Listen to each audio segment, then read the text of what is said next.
Hi everyone. So today we're going to cover some grand themes. First of all, why do science? Why should governments fund science? And what role should society play in terms of directing where science goes?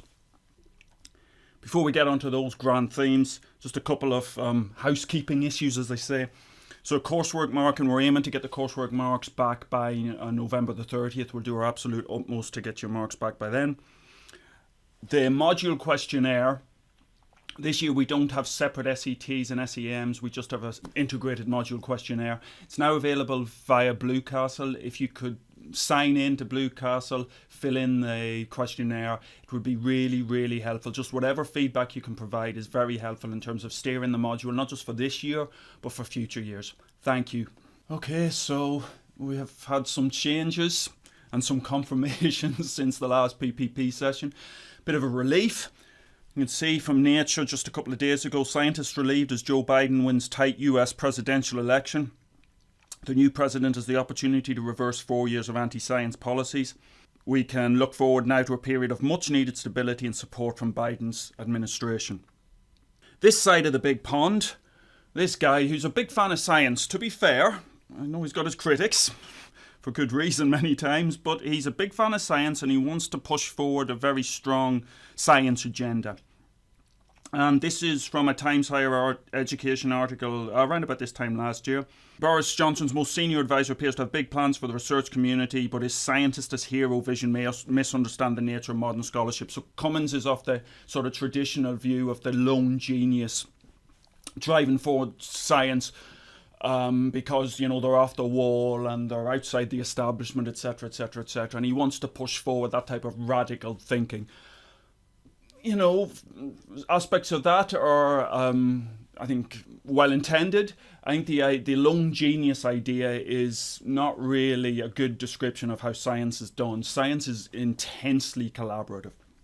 And his blog made for interesting reading for a number of years. And this was one particular article from back in 2018, How to Change Science Funding Post-Brexit. So it refers to a piece in the Telegraph there by James Phillips and Matthew Phillips about how to fund science research. And it turns out James Phillips is now a special advisor for the Department for Business, Energy and Industrial Strategy. An interesting piece, it's well worth reading. Fortunately, Cummins has published the entire thing on his blog, which means we don't have to get past the Telegraph paywall. So you can see the key sentences highlighted in bold there. Consider that we spent more money bailing out the banks in a single year than we have on science in the entirety of history. And then the key thing, we should invest in world-leading research institutes with a specific emphasis on high-risk, high-payoff research. High risk means exactly as it says, in terms of it's not connected with particular key deliverables on a short term. It's not connected with some type of widget that we're going to develop and market on a short time scale. It's grand ideas, curiosity-driven, blue skies research. There's a real appetite for that in government right now. The question, though, is that good enough? Given that we're publicly funded, don't we have an obligation to let the public direct the research in some regard, and to the extent with which, you know, the money goes to different priority areas that are priorities for society? So this is the blurb or the abstract, whatever you want to call it, associated with a conference, a very important conference last year here at the University of Nottingham. As you can see, Responsible Research and Innovation. I'm just going to read this out. Research and innovation has the potential to improve the daily life for millions of people around the world. As researchers, we have a responsibility to ensure our research methods, governance and practice are not only ethically sound, but also socially responsible. Institutions and individuals are increasingly being held to account by funding bodies, governments and the public to demonstrate that their own research is being conducted with consideration for the values, needs and expectations of society. In particular, research in STEM disciplines can raise uncomfortable questions for society, and the impact of the research may be unpredictable.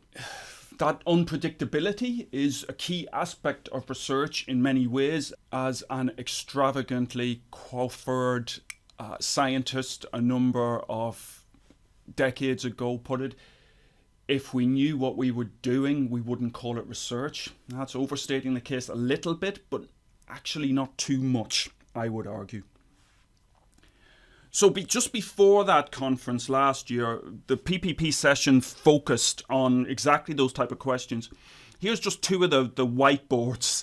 Well, I think there were something like 10 whiteboards in total covered with comments from the students. It was a very productive and a very engaging session. And I like these two whiteboards. I like the two statements I've highlighted here because they sort of show the full gamut. They show the range of opinions on this. Curiosity is more than a valid reason to fund research. And then at the other end of the scale, well, what's the point of funding anything other than global warming research at the moment? So one's very much blue skies fundamentally, others very much focused on what is the major societal needs, what are the major societal problems. And we've got to try and marry those things. What I've been discussing in terms of Cummings' viewpoint and the current direction of travel for the government, if we're going to put it that way, is rather at odds with what's been the Research Council, the funding body stance in the UK and across the world really over the last couple of decades. So until very recently, academics had to fill in what's called a Pathways to Impact statement. This was a 2-page statement covering not the academic impact, but actually the broader societal impact. Now, academic impact was something that was taken into account when the grant application was being reviewed, but also this Pathways to Impact statement, which is really covered. Well, as you can see, that if we leave aside the academic impacts in orange, the economic and societal impacts in that sort of dirty green colour, you can see, environment and sustainability, evidence-based policy making, improving health and well-being, wealth creation, enhancing the research capacity, knowledge and skills of public, changing organisational culture, etc., etc. So it was very, very, very broad in terms of the societal impact. But the question is this: should societal and predicted societal and socio-economic impact, should that be a defining criterion when it comes to deciding what research we fund? Research Councils UK, which was the umbrella organisation for all of the funding bodies for the 7 research councils in the UK that fund the vast majority of UK research in universities, they were very bullish about it. As you can see, this was one of the top 10 tips for completing the application. Ignore the JES thing, that just means the application form for grants.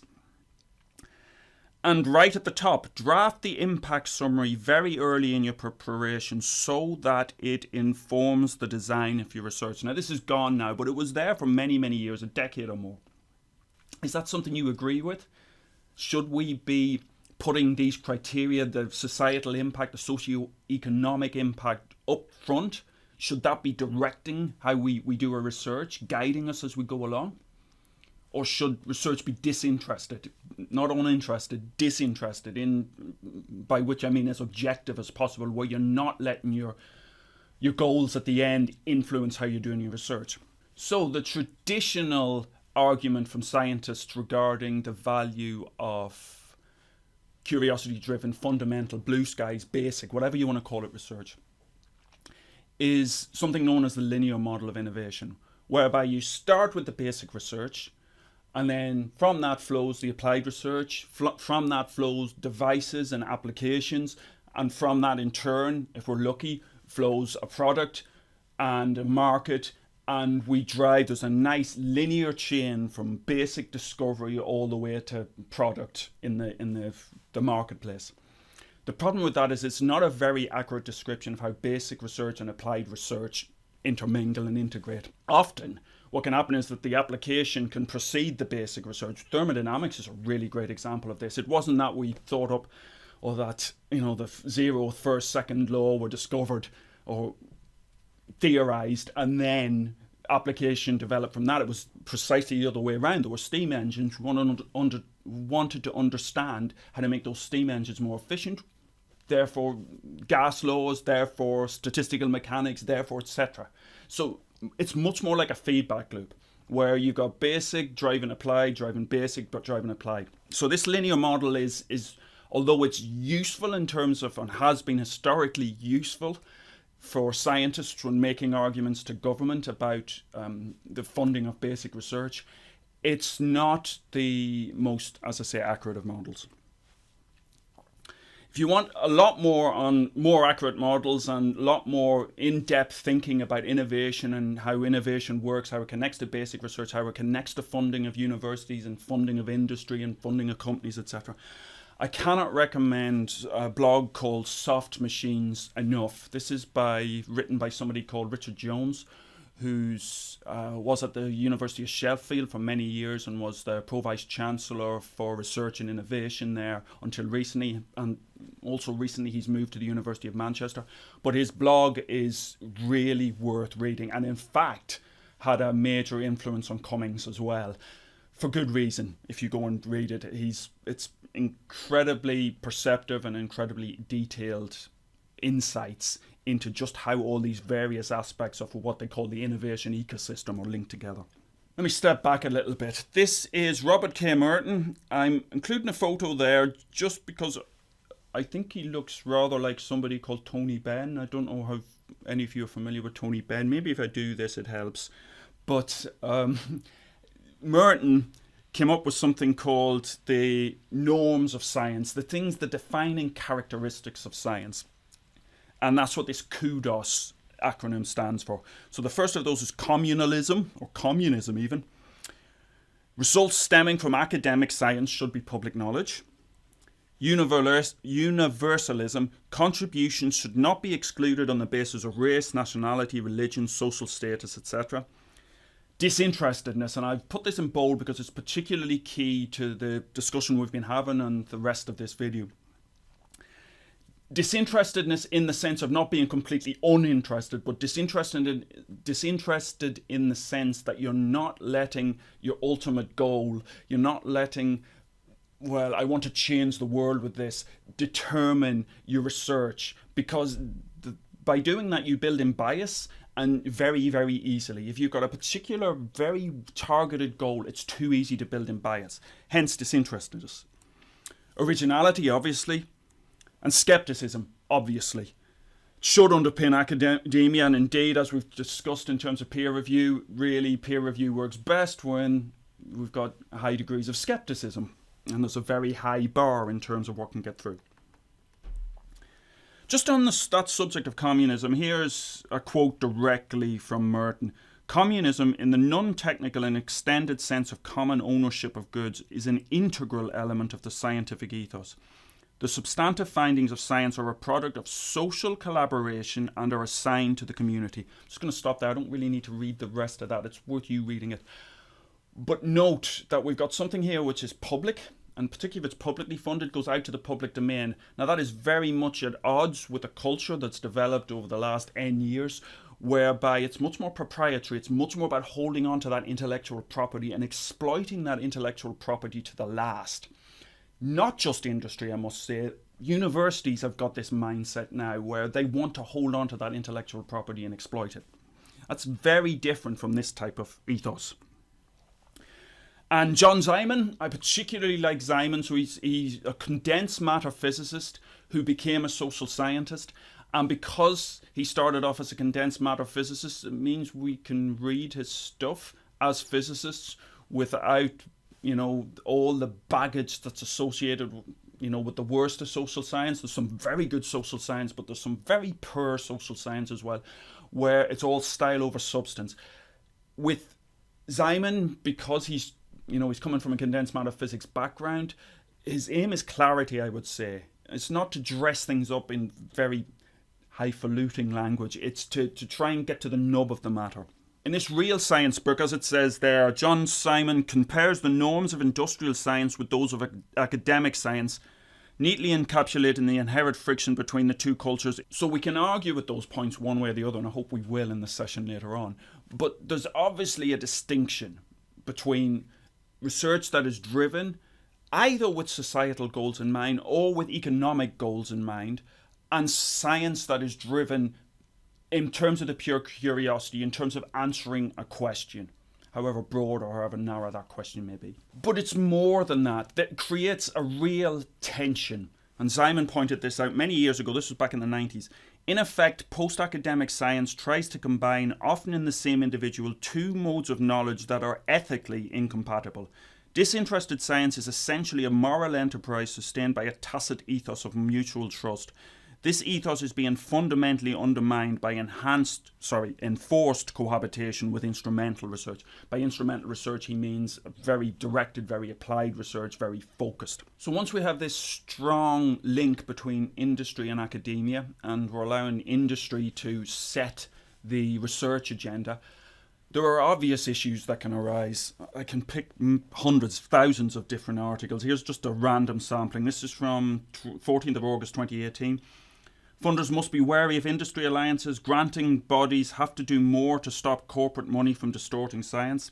This is, as you can see, June. Francis Collins, director of the US National Institutes of Health, cancelled a $100 million study on the effects of moderate drinking. Why? Because an advisory committee concluded that interactions between government staff and representatives of the alcoholic beverage industry seemed to be intended to bias the study to find beneficial health effects. Back in 2005, this was published, well worth a read. University Incorporated, The Corporate Corruption of Higher Education. As you can see there, Jennifer Washburn, a scholar and journalist, reveals how the growing influence of corporations over universities compromises the future of all. Okay, so that's across the Atlantic. What about over here? This is from a university that will remain nameless, but pretty close to here. Aubrey Blumson, academic who took on industry. As you can see, hopefully you can read that, Aubrey Blumson forfeited his job after going public with concerns about access to Procter & Gamble's research data. And even closer to home, this was quite some time ago, 20 years ago, but it cast a long shadow. University of Nottingham has defended its decision to accept millions of pounds from a tobacco company to set up a centre for company ethics. As you can see, Business American Tobacco set up a centre for corporate social responsibility, if you can believe that. Okay, back up to date. It's like tobacco funding health research. Should universities take money from fossil fuel? Just below that, Times Higher Education from last year, quality bodies urged to tackle higher education corruption. Study finds evidence of widespread worldwide corruption in higher education and lack of action from quality assurance bodies to stop it. A few years before that, back, I think 2016, maybe 2015, an NGO called Scientists for Global Responsibility tracked through UK universities military influence and commercial pressures, and as you can see, the compromised university, well worth a read, still available online. You just need to put that title into Google and Scientists for Global Responsibility, you find it pretty quickly. Okay, over to you. A few questions would be great to discuss during the session, the synchronous session this afternoon. As you can see there, should academic science be constrained by societal need? Is fundamental research an extravagance we can't afford right now, or even ever? How do we communicate the value of science to the public that actually funds a great deal of that science? Is curiosity enough of a reason for research? Who should fund it? And who should benefit? Okay, see you later.